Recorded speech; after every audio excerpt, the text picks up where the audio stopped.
And if you still use hymnals in your congregation, I don't care if you use a hymnal or a screen, you still use hymnals. If only a third of the people in the room open up the hymnal, and only half of those are singing, and everybody else is kind of looking at their shoes or checking out their neighbors or looking at, counting holes in the ceiling or whatever it is they're doing, that's not good. That is not a service that's going to move anybody to have an experience of the presence of God, no matter what their age, but especially younger people. It is just not going to work for them. Part of the problem here is the younger people are used to high production values, to put it in secular terms. Even me as a boomer, I remember when my parents used to force me to watch Lawrence Welk. There were only 3 channels, plus educational TV, which didn't count. And so, I had to let them have 1 hour during the evening. And so that was their hour. They would watch Lawrence Welk. And it's not that the music wasn't good. The music was good. I liked the stuff that Lawrence Welk's band played, and it's a good band. And I liked that one Lennon sister. I thought she was pretty cool. That was all right. Her and anyway. That was okay, but the costuming was cheap, and the sets were all thrown together. And as a boomer, I had already seen enough television, even in its infancy, that I had become accustomed to better quality production values than what you got out of Lawrence Welk. And so I just couldn't watch it, even though I liked most of the music. Multiply that by 20 and put it on steroids, and you know what it's like for somebody who's in their 20s or their 30s and comes to a service that's run by people who look like The Walking Dead. I mean, these are people that were raised on Star Wars or later some other movies that had incredible production values. And so when there's dead air time in your worship service because nobody knows quite who's supposed to do something next, and so just kind of stand around for a few seconds, you don't want that on radio, you don't want it on television, and you don't want it in church. So pay attention to your basic production values. Here's the deal. I used to carry around a picture of Mindy and I's best friends in seminary. It was taken one day at a state park in Indiana where we had a picnic, Joe and Ellen Culpepper.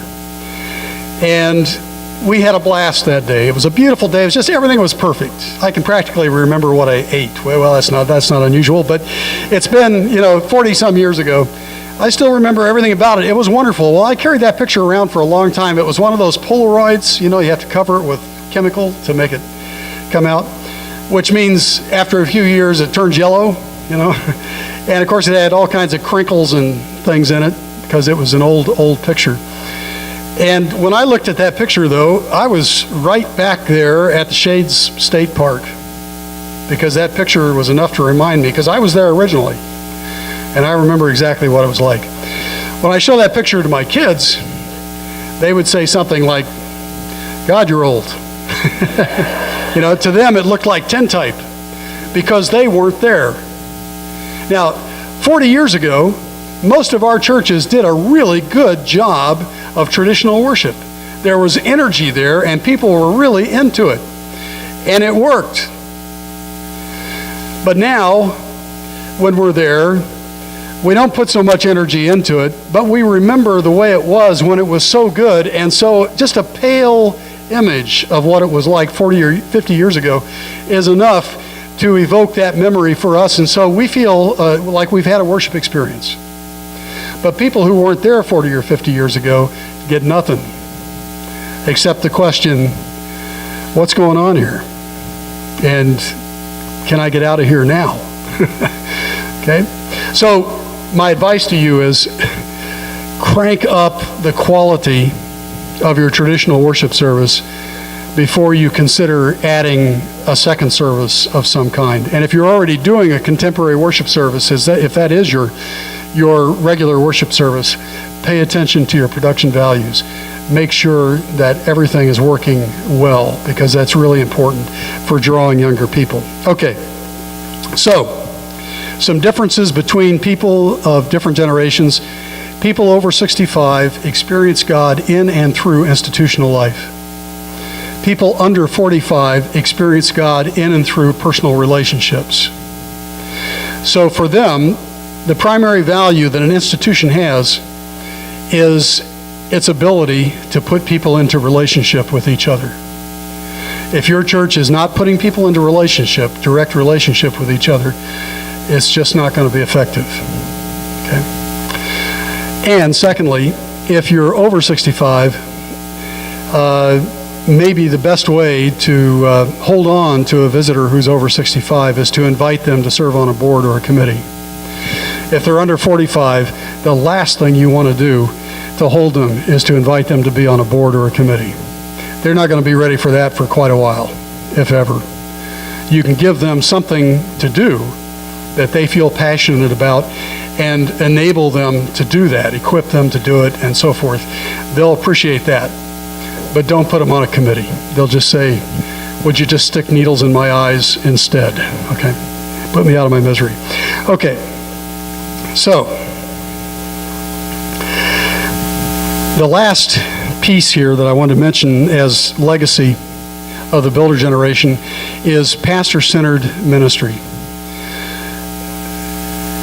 Builders and silence, born between 1930 and 1945, those two generations together, people born 1915 and 1945, typically feel very comfortable with pastor-centered ministry. Pastor-centered is not a critical phrase, it's a descriptive phrase. It's where the pastor is in the center of the organization and knows every single other person in that institution and everything about them and their relatives and what happened, and so forth, as opposed to some other models of ministry where members relate directly to each other and really pastor each other. Not to the exclusion of the pastor, but in a pastor-centered operation, it's almost exclusively the pastor who's doing all that work. These are generations that like specialists. They like specialists to do things. They don't feel competent to do some of these things themselves. They'd rather pay somebody who's trained to do this and put them in that position. So, pastor-centered ministry is a mark of many of our congregations, and I'd have to say it's really a limitation for most of our churches because there's only so many people that a pastor can relate to directly and effectively. There's a limit to that. Typically, it's somewhere around 150 to 200 people participating in the life of the congregation. After that, you'll find, and your congregation may be one of these, that got up to 150 or 200, and then it plateaued. And it's just stayed at that number forever. It may be because you have a pastor-centered model of operation, and so the system just cannot accommodate any more people than that. So you have to find some other ways for people to be able to relate, not just to the pastor, each other. Now,